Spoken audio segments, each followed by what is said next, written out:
Bismillahirrahmanirrahim.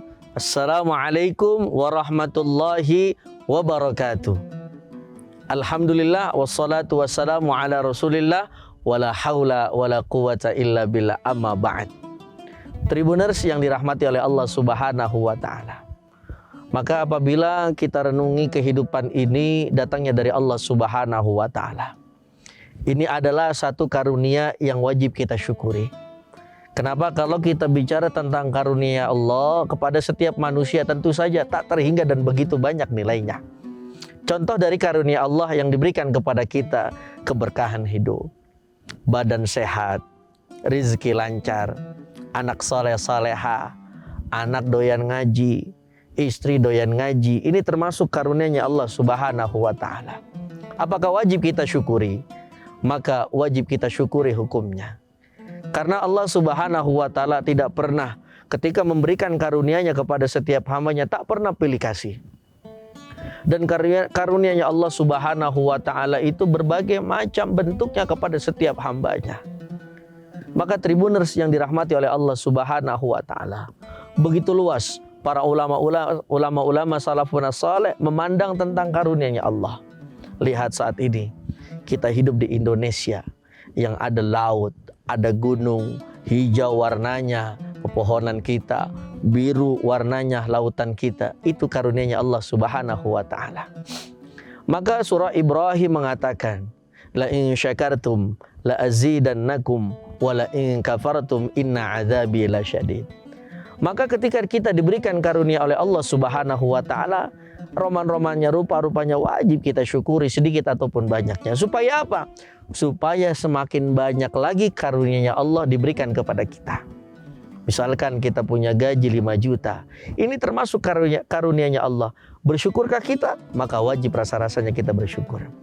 Misalkan usaha kita alhamdulillah omsetnya di 3,5 juta setiap bulannya. Wajib nggak kita mensyukuri karunia Allah? Wajib. Supaya apa? Supaya di bulan-bulan selanjutnya nikmat karunia Allah selalu bertambah kepada diri kita. Termasuk saat ini misalkan kita punya istri cantik, udah begitu solehah, rajin baca Quran. Karunia Allah apa bukan? Itu karunia Allah yang begitu luar biasa. Termasuk anak mohon maaf nakal, anak nggak nurut. Itu bagaimana? Karunia Allah apa bukan? Karunia Allah yang wajib kita syukuri. Lalu ketika kita melihat seperti itu, wajib kita merubah untuk menuju yang lebih baik lagi di mata Allah Subhanahu wa taala. Tribuners yang dirahmati oleh Allah Subhanahu wa taala. Maka Syekh An-Nawawi bin Umar At-Tanara mengatakan di dalam satu makalahnya bahwasannya ketika Allah Subhanahu wa taala memberikan karunia kepada setiap hambanya, Allah tidak akan pernah pilih-pilih. Mungkin saat ini kita sedang dalam masa-masa rajin ibadah, lalu Allah memberikan kita banyak karunia, bisa jadi barokah, samar buah daripada ibadah kita kepada Allah Subhanahu wa taala. Allah berikan karunia-Nya yang begitu luar biasa daripada sebelumnya.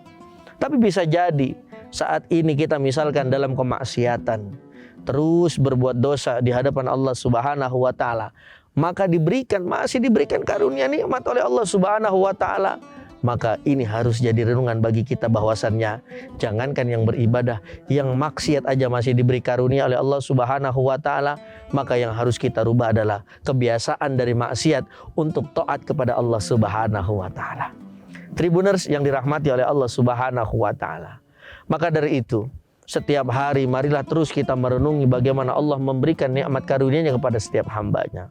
Sedikit, jangankan kita manusia, dabah, lalatkah, nyamukkah, atau hewan-hewan yang kecil saja diberikan karunia oleh Allah Subhanahu wa taala. Tahukah mereka itu tetap bersyukur kepada Allah Subhanahu wa taala.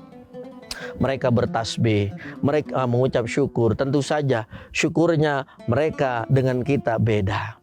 Mungkin ketika kita diberikan karunia oleh Allah Subhanahu wa taala, syukurnya kita dengan banyak-banyak beribadah, baca Quran, zikir, termasuk puasa bulan suci Ramadan. Ini adalah satu tanda bukti bahwasannya Allah Subhanahu wa taala tak pernah berhenti memberikan karunia-Nya kepada setiap hambanya.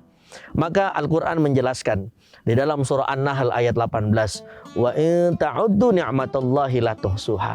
Maka rasa-rasanya kalau kita hitung nikmatnya Allah, maka tak terhingga saking banyaknya nikmat Allah yang diberikan kepada kita. Nikmat nafas, nikmat hidup yang penuh dengan saudara. Mudah-mudahan kita semuanya mampu mensyukurinya, sehingga setiap hari insya Allah nikmat dan karunia kita selalu ditambah oleh Allah Subhanahu wa Ta'ala. Tribuners yang dirahmati oleh Allah Subhanahu wa Ta'ala, maka kita harus yakin, jangankan kita manusia, hewan saja diberikan nikmat yang begitu luar biasa karunia oleh Allah Subhanahu wa Ta'ala. Wa ma min dabbatin fil ardi illa 'alallahi rizquha. Tidak ada manusia, jangankan manusia, lalat aja diberikan rizki oleh Allah Subhanahu wa Ta'ala. Telah tercatat rizkinya dari Allah Subhanahu wa Ta'ala. Maka kita sebagai manusia, makhluk yang lebih mulia dari mereka, harusnya kita banyak-banyak bersyukur atas karunia yang Allah berikan kepada kita. Tribuners yang dirahmati oleh Allah Subhanahu wa Ta'ala, pada akhirnya ada sebuah pantun, jalan-jalan ke Bukit Duri, Kak Aisyah rumahnya di Duren 3. Karunia Allah wajib kita syukuri supaya selalu mendapat nikmat yang tak terhingga. Wassalamualaikum warahmatullahi wabarakatuh. Terima kasih sudah nonton. Jangan lupa like, subscribe, dan share ya.